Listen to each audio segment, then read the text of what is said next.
Hello दोस्तों, नमस्ते, प्रणाम। कैसे हैं आप सभी लोग? उम्मीद करती हूँ आप लोग बहुत अच्छे होंगे, स्वस्थ और मस्त होंगे। मैं पूनम गुप्ता अपने आरपी गुप्ता यूट्यूब चैनल पर आप सभी का तहे दिल से स्वागत करती हूँ।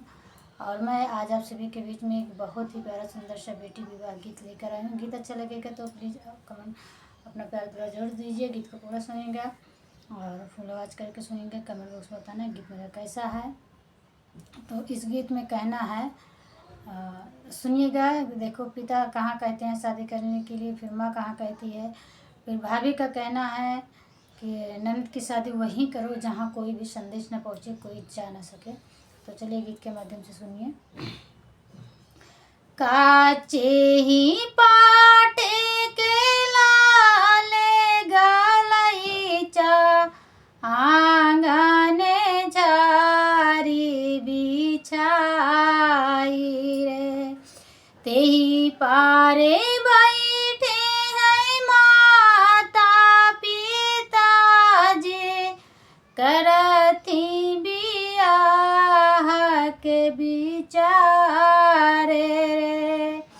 आजा कहाँ है बेटी अयोध्या में बियाह बाई, रानी कहाँ गुजराते हो।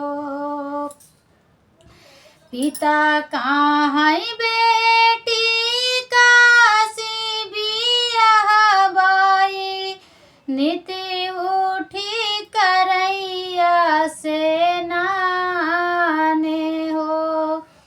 भितरा से निकली है भाभी बढ़ई तीने, सुना ससुरुआरा जे हमारे हो।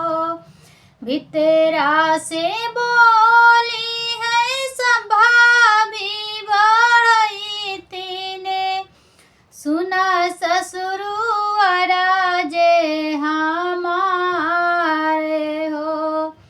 ऐसाने ननदी का मोरंग में बियाह बाई, ना के हुआ वै ना के हु जाए हो।